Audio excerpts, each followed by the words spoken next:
You're listening to the Diplomats podcast on Asian geopolitics. As always, I'm your host, Ankit Panda, recording in Washington, D.C. And I am your co-host, Katie Putz, also in Washington, D.C.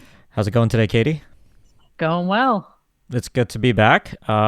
For listeners, we're going to do something that we do periodically on the Asia Geopolitics podcast, which is drawing on Katie's encyclopedic knowledge of all things Central Asia to take stock actually of the Russia-Central Asia relationship, which we've been doing intermittently since the war in Ukraine started.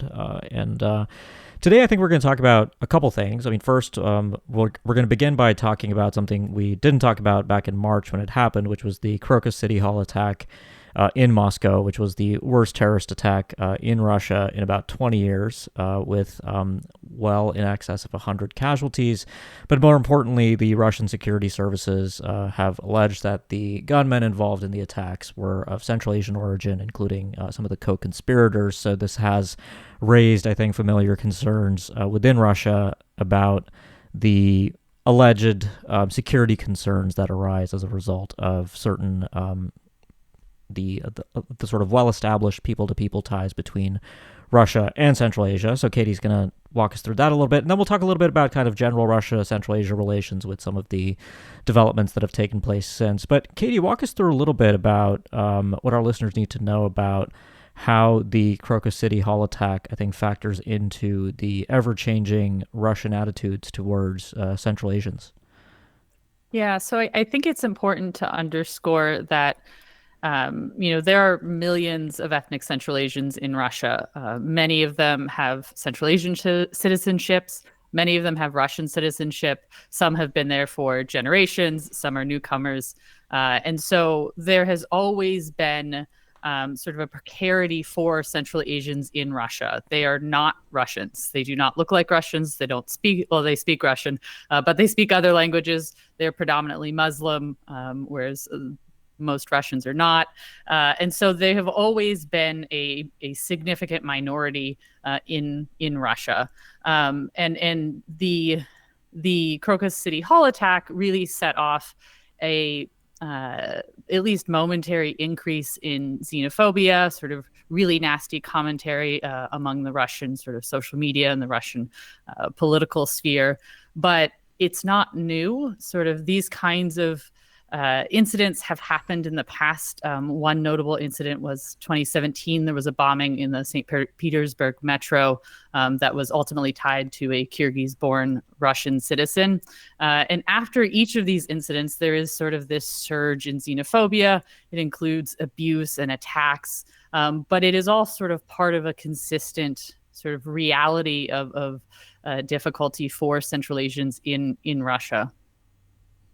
And so how did the fact that the Islamic State specifically claimed responsibility for this attack kind of affect the dynamics? Because obviously the Islamic State is a global kind of movement, and it's not like Central Asian Muslims in particular have been radicalized at higher rates than sort of others when it comes to the Islamic State specifically. Did that sort of factor in here at all?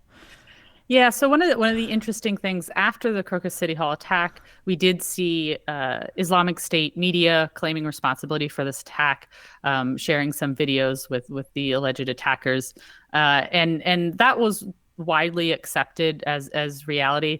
But at the same time, Vladimir Putin really sort of went out on kind of a ridiculous limb and tried to pin this on Ukraine. Of course. The four alleged gunmen who were all Tajik citizens were detained about 200 miles southwest of Moscow. But when you read reports of where they were detained, it's on the road to Ukraine. I guess it's in the direction of Ukraine, but it's also in the direction of a lot of things.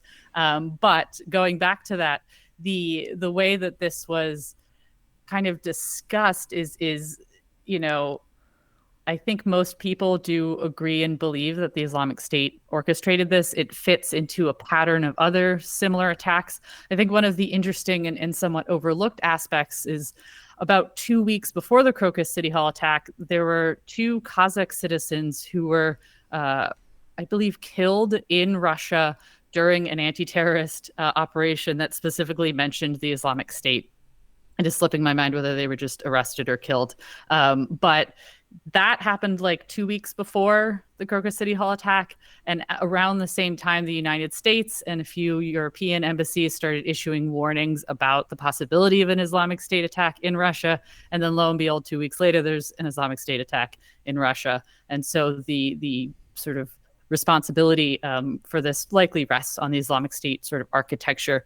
Now, after kind of gets into the weeds, but after the sort of decimation of the Islamic State in Iraq and Syria, one of the real most active nodes for the Islamic State sort of affiliate network was Khorasan province, which is roughly based in the Afghanistan-Pakistan border areas. And that group has sort of leaned into recruiting Central Asians. The Islamic State did. There was a significant contingent, particularly of Tajiks, that ended up in the Middle East. Relative to the 9 million Tajiks there are, not a lot of people, but relative to other groups, a fairly large contingent. And so that has always been sort of swirling in the ether. And so it didn't really come as a surprise.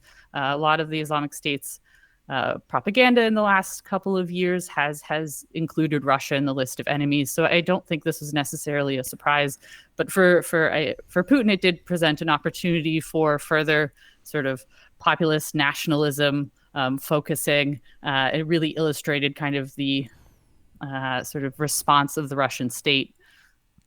So has the Russian response mostly been kind of confined to kind of domestic security policy and kind of the national debate around immigration from Central Asia, or have there been sort of observable changes in Russia's foreign policy approach to Central Asia, or to Tajikistan specifically in this case? Yeah, so there hasn't really been observable differences on the sort of elite state-to-state level for Tajiks in Russia. I think listeners will probably be familiar with this at this point, but there's like I said earlier, there's millions of Central Asians in Russia. Every year, there are millions that migrate, often seasonally, for work in Russia. And so there's always people going back and forth. Central Asian countries, for the most part, I think Turkmenistan might be an example, have visa-free access to Russia. So it should be fairly easy for them to go.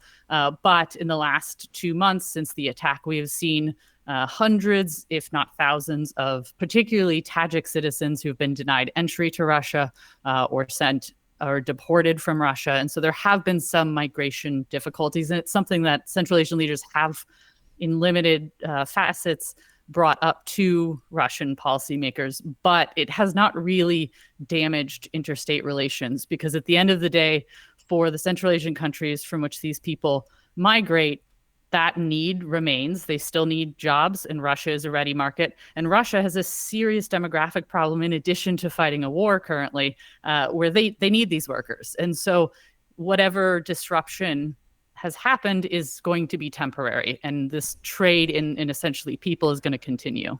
All right, so let's jump ahead a little bit now to, I guess, from March to May, the month that we're currently in. But on May 9th, the leaders of the Central Asian republics went to Moscow to attend the May 9th commemoration of the end of the Second World War in Russia. Tell us a little bit about the significance of this particular moment, and what this tells us about Central Asia-Russian relations more generally, kind of more than 2 years now into the Ukraine war. Yeah, so May 9th is celebrated across the former Soviet Union as Victory Day. It marked the end of the war, the Second World War in Europe. Because of the time zones, it's celebrated in the United States on the 8th, and it's celebrated in Russia on the 9th. And in the last decade, 2 decades, really, it has increasingly become a very nationalistic holiday in Russia. There's almost always some kind of military parade. It's a big moment. And since the war in Ukraine, so the war in Ukraine started in 2022, that year, I believe, only the Tajik president attended the May 9th parade. All the rest of the leaders stayed away. But in 2023 and now again in 2024, all 5 Central Asian presidents have attended as guests. They have sat in the grandstand with Vladimir Putin and with veterans from the Second World War. They have gone and laid wreaths at monuments in Moscow. And it really is, in the context of the war in Ukraine, and from the Russian perspective, from Putin's perspective, it is a show of support for Russia. Now, I think Central Asian leaders do this very strategically. It's interesting because I tried to go back and look at, who attended when, and in most years, some Central Asian leaders might go, but since the war in Ukraine, other than 2022, they have all five of them have gone, and I think that's sort of a remarkable thing to note. But I don't know that I don't interpret it as sort of complete support for Russia, but it is a moment when they can sort of attend to Putin's need for pomp and circumstance, but also be there and talk to him and have things to say and be needed in a way that I think we often view the Russia-Central Asia relationship as one way. Central Asia needs Russia. In an instance like this, we see the ways in which Russia needs Central Asia, because otherwise it would be Vladimir Putin standing there alone. I think there was one other Asian leader who came, and then like the president or prime minister of Guinea-Bissau. So Russia's friend list is very small, and it's mostly Central Asians at this point. And so them showing up really communicates something, gives them an opportunity for that FaceTime and that conversations they can have with Putin. Do we know anything about what those conversations were this particular time, and what are the leaders of the Central Asian republics asking of Putin in this particular moment? Yeah, so this is maybe, unfortunately, we don't get a lot of information about what is actually discussed. One of the things that I noted, so the day before the parade, they conveniently scheduled a Eurasian Economic Union meeting. So the presidents of the countries that are in the Eurasian Economic Union, which in this context includes Russia, Kazakhstan, and Kyrgyzstan of Central Asia. There's also Armenia, Belarus. And at that meeting, the Kyrgyz president brought up the issue of labor mobility, which was a very diplomatic way of asking. It was interesting because Armenia is the current chair of the Eurasian Economic Union, and so everything was addressed to the chair. But really, this was a question for Vladimir Putin about Russia. Because when you're talking about the Eurasian Economic Union, you're talking about labor mobility. It's everyone trying to get into Russia for jobs, because there are a lot more jobs in Russia than in the rest of the Eurasian Economic Union. And he did bring this up. What the answer was, we don't get to know that. But it is interesting, and I thought it was worth noting that these issues did get brought up, and that was probably one of the reasons that the Kyrgyz president showed up to this.